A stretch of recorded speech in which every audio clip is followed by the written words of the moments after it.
Excellency, in your talks you mentioned about the baseless propaganda against CPEC. So, Yes. in the end, I want to know about your thoughts on baseless propaganda against CPEC. Mhm. What do you think? Why this propaganda is going on, especially against the Chinese companies, despite the fact that many Chinese companies are contributing in job creation, social work, education, clean, green Pakistan, etc. Companies like Hire Ruba, Chinese overseas port and holding companies, Huawei, etc., are on the forefront, but still these companies face propaganda. What is your take on it? Yeah, I think, sir, that this is very unfortunate. And I think that for me, I'm also think about it. Why there are so many, or so much propaganda against CPEC or Chinese companies. For example, right now, for example, Huawei, the United States, some Western countries, they are trying to ban all that stop use.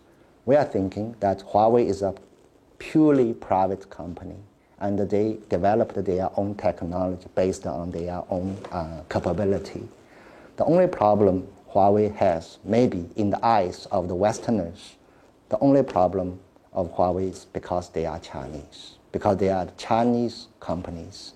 So since China has been figured as a kind of major rival or a kind of challenge to the Western, I should say, Western world, then they definitely, without any reasons, they will target. But CPEC is a different, because I think that there are different, a lot of comments in both in Pakistan and in the world. There are two different kind of comments as far as CPEC.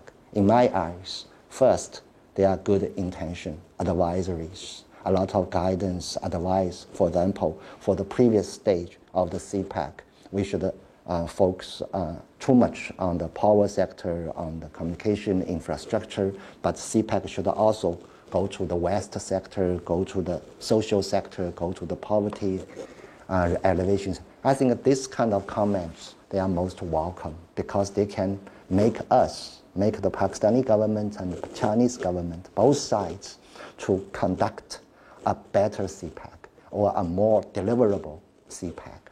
Second part of the comments is a little, I think, we say ill-intentional, or they're based on some political purposes, which this is a part which we are totally against, and we think that we have the 100% consensus between China and Pakistan that for this ill-intentioned comment propaganda, we have to reject it, and we have to deal with it in a proper way. But sir, I would like to make it is very clear is that right now China, not only for Pakistan but also for the whole world, would like to offer our technology, offer our resources, offer our economic opportunities for the whole world. So CPEC is only a part of this kind of offer. Broadly, we have this Belt and Road Initiative. We are offering this kind of economic opportunities for our partners.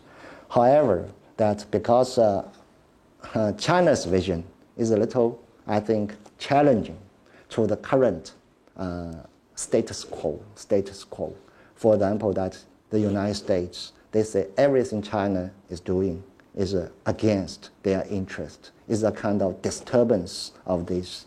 But if you see that who is following the international rules, who is following that the international regimes, who is following that the international practice, right now I think China is, because we benefited from these international rules and international institutions. So China would like to do everything possible that to conduct, we call it equally based cooperation with all the countries. So under this kind of big background, the CPEC figures out that there are more and more people or more and more forces use their lens, use their propaganda against it. But one thing is very clear, that who are conducting CPEC, that is China and Pakistan, and who are in full support of CPEC, that is China and Pakistan. I'm not saying that CPEC is 100% perfect, 100%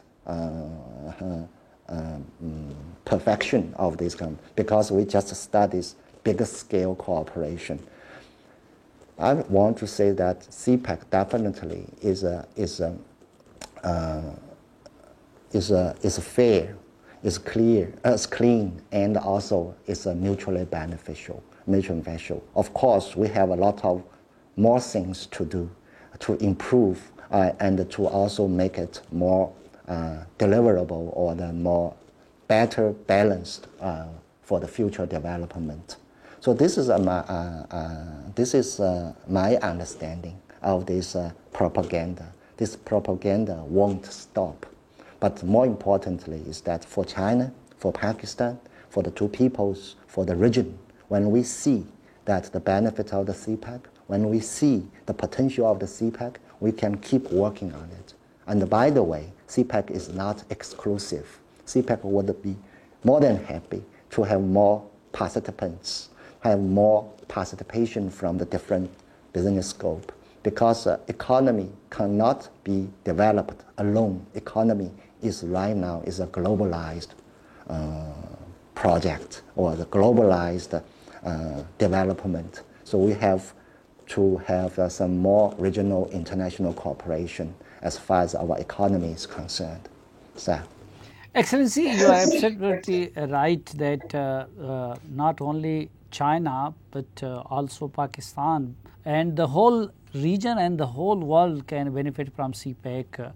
And the immediate beneficiary except Pakistan could be Afghanistan. So my last question would be how Gwadar port will help Afghanistan transit trade, and what role Chinese overseas port and holding company can play. I think you are the right person to answer this question, as you also served in Afghanistan. Yes, and for example, that you mentioned this regional aspect of the CPEC, and in particular the Gwadar port. And the Gwadar port first is a Pakistani port. But in my eyes, I think that this is a big opportunity for the development of Pakistan, in particular the development of Balochistan. Because according to the normal knowledge or common sense, that coastal areas development will bring about a lot of economic dividends for the whole area. So Gwadar port is a part of the CPEC, but we want to make a commercial part of the CPEC to deliver these dividends to not only for the Balochistan, for the Pakistan, but also for the region.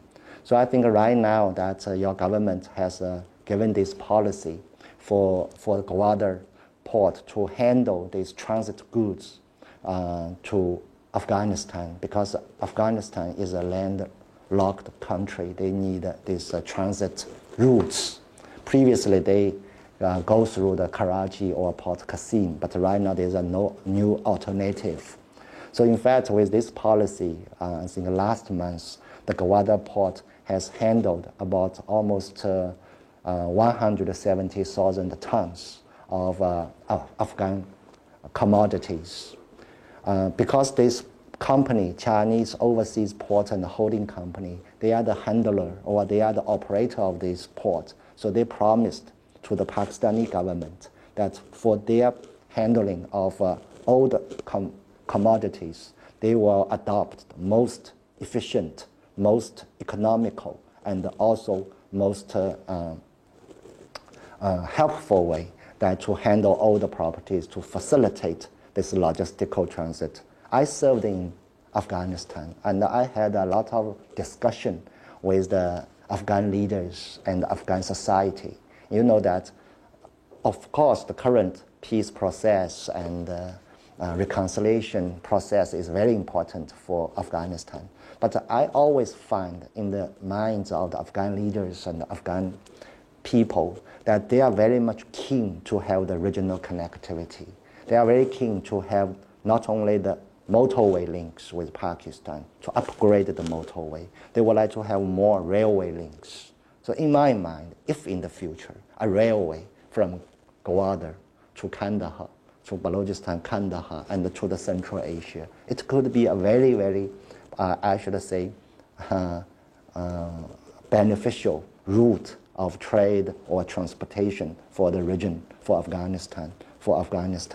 So a lot of potential is existing, that collaboration. So I'm very glad that your government, Pakistan, is working very hard for the peace and the stability in Afghanistan. Because when you are more closely connected with Afghanistan, in fact, far beyond Afghanistan, it is Central Asia. And Central Asia definitely would like to have more access to the ports, to the routes of the logistics.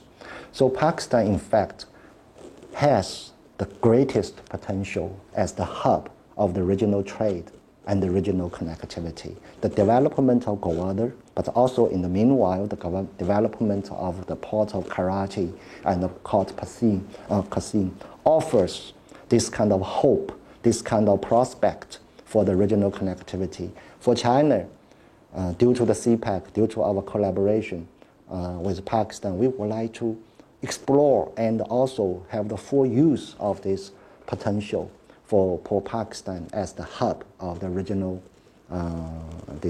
regional connectivity and cooperation. And I see also a lot of enthusiasm from the Pakistani leaders and the Pakistani people. So this is my understanding of this Gwadar port, sir. Excellency Yao Jing, thank you very much. And on behalf of Geo TV viewers and on behalf of the entire Pakistani nation, I would like to thank you to your government and to the entire Chinese nation who, like every difficult time, help Pakistan more than any other country during the COVID-19 epidemic. So long live Pakistan, long live China, and long live China-Pakistan friendship. Once again, thank you very much, Excellency. Thank you, sir. And I also have to thank you for your kindness and also for your time.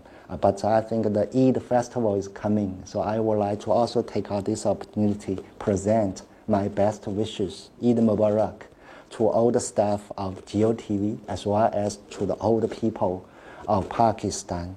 And Pak Jin Dosti Zindabad. Thank you, Excellency. Thank you, sir. Eid Mubarak to you. Eid Mubarak to you too, sir. Thank you, sir. Thank you. Thank you. नाज़रीन, इसके साथ ही आज के जरगे का वक्त ख़त्म हुआ चाहता है, इस दुआ के साथ कि आप जहां भी रहें खुश रहें। सलीम, साफ़ी और जरगा की प्रोडक्शन टीम को इजाज़त दीजिए। अल्लाह हाफ़िज़।